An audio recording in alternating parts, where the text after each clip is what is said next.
समता शिक्षण संस्था, स्वामी विवेकानंद विद्या मंदिर आणि डी.टी. पाटील कनिष्ठ महाविद्यालयातर्फे आपल्याला राज्य शासनाने काही निर्देश केलेले आहेत आणि त्याच्यामध्ये 22 जुलै ते 28 जुलै हा शिक्षण सप्ताह म्हणून साजरा करण्यात सांगितलेला आहे। आज आपण हा शिक्षण सप्ताह अतिशय उत्साहाने आणि आनंदाने साजरा करत आहोत आणि त्यासाठी वाचन हे कसं गरजेचं आहे, आपल्यासाठी त्याचे काय उपयोगिता आहे आणि आपल्या जीवनामध्ये विद्यार्थी दशेमध्ये त्याचं अनन्यसाधारण महत्त्व कसं आहे हे मी तुम्हाला थोडक्यात सांगणार आहे। दिसा माझी काहीतरी लिहावे, दिसा माझी काहीतरी लिहावे, प्रसंगी अखंडित वाचित राहावे, प्रसंगी अखंडित वाचित राहावे असं रामदास स्वामी यांनी सांगितलेलं आहे। फक्त त्यांनी सांगितलेलंच असं नाही, तर आपण जर पाहिलं तर नॉलेज ऑफ सिम्बॉल म्हणजे कोण? डॉक्टर बाबासाहेब आंबेडकर। आपण जर त्यांचं अख्खं आयुष्य पाहिलं तर अख्खं आयुष्य हे वाचन अभ्यास करणं याच्यामध्ये त्यांचं गेलेलं आहे। आणि आज आपण ज्यावेळेला वाचन प्रेरणा दिन हा साजरा करतो 15 ऑक्टोबरला, हा डॉक्टर अब्दुल कलाम, माजी राष्ट्रपती डॉक्टर अब्दुल कलाम यांचा काय आहे? जन्मदिवस आहे।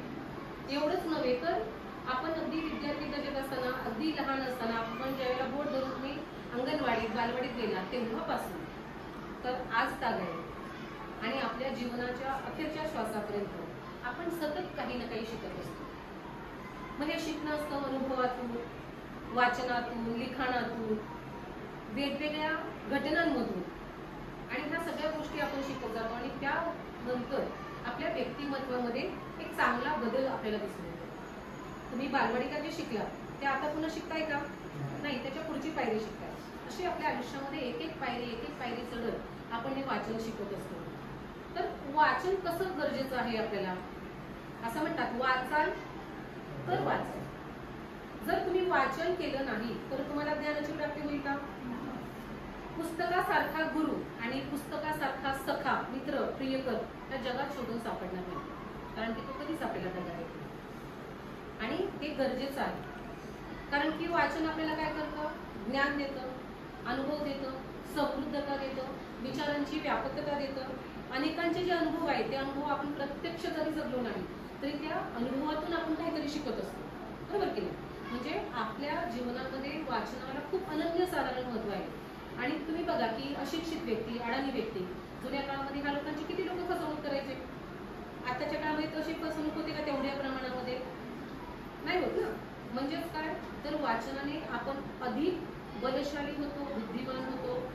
वाचनामुळे आपला व्यासंग वाढतो, लिखाणाची गोडी वाढते, आपल्यामध्ये असलेले, आपण म्हणतो की आपल्यामध्ये काही प्रेरणा असायला हवी। ही प्रेरणा आपल्याला कुठून मिळते?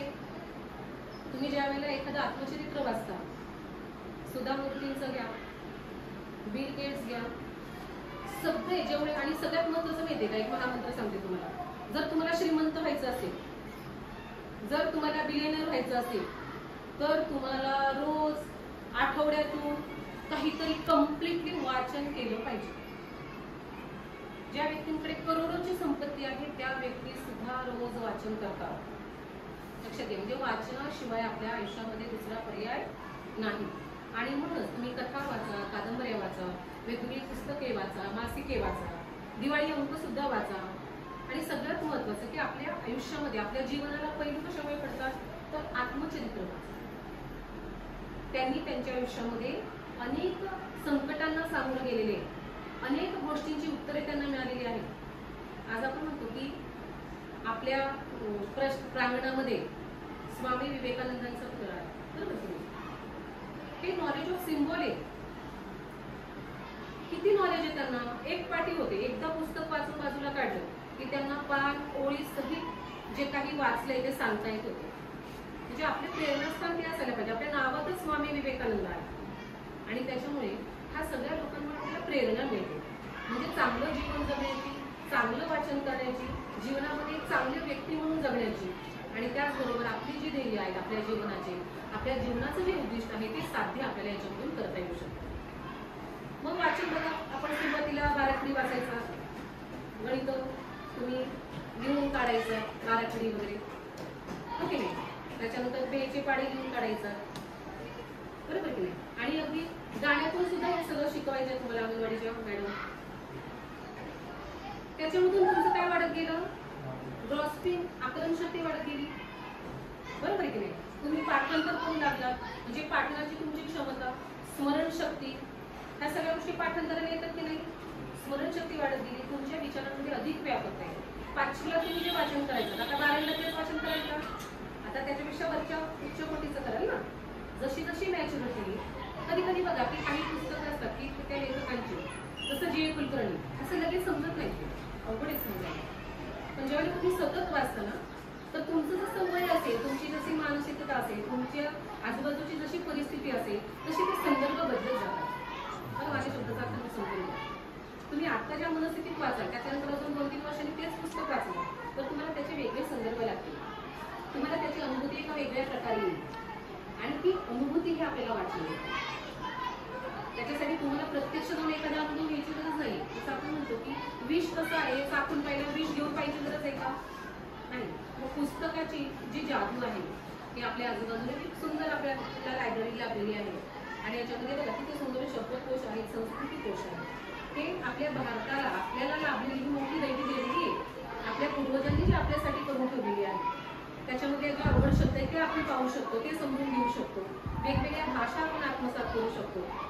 आता एवढं काही व्यापकता आहे. आपल्याला माहिती आहे की हे जादूची छडी आपल्या हातात आहे, ते आपल्यावर अवलंबून आहे आपण कसा त्याचा वापर करायचा. आणि गुगलवर पाहून तुम्ही एखादा शब्द आणला तर पटकन बघू शकता, तुमच्या ग्रामरचे सुद्धा पटकन व्याकरणाचे सुद्धा त्याच्यामध्ये पाहू शकता. तर असं हे सुंदर असं जग आहे. आणि हे विद्यार्थी दशेमध्ये तुम्ही जेवढा याचा आनंद घ्या, तेवढी ही संपत्ती, हा खजिना तुम्हाला कायम मर्यादेपर्यंत उपयोगी पडणार आहे. याचा कुठेही तुम्हाला तोटा होणार नाही, कुठेही तुम्हाला हे वाटणार नाही की आपण वेळ वाया घालवला वाचन केलं म्हणून. तर जसं FD असते की जी त्याचं व्याजदर वाढतच जातं कायम, तशी ही तुमची आताची गुंतवणूक आहे. याच्यावर तुमच्या आनंदाचं, तुमच्या अपेक्षांचं, तुमच्या प्रश्नांची, तुमच्या समस्यांची, तुमच्या भविष्यातल्या काही गोष्टींची खूप उत्तरं दडलेली आहेत. हा खजिना जसा जसा तुम्ही शोधत जाल तसा तसा त्याच्यातला आनंद हा तुम्हाला मिळू लागेल. आणि मला असं वाटतं की याच्यामुळे तुमच्या मनामध्ये वाचनाची आवड वाढेल की नाही? सगळेजण वाचन करणार की नाही? आपल्या मॅडम म्हटले म्हणजे लेखिकायचं, कविता लिहिलेल्या त्यांच्या कवितेची पुस्तक आहे आणि आता सुद्धा या उपक्रमासाठी मॅडमनी कविता लिहिलेली आहे. तुम्ही सांगणार तर ह्याच विषयावर मी मगाशी आता ह्या तासाला एक कविता केली, आता बसल्या बसल्या केलेली. तर मी कविता तुम्हाला वाचून दाखवते. येथे पॉज कर आणि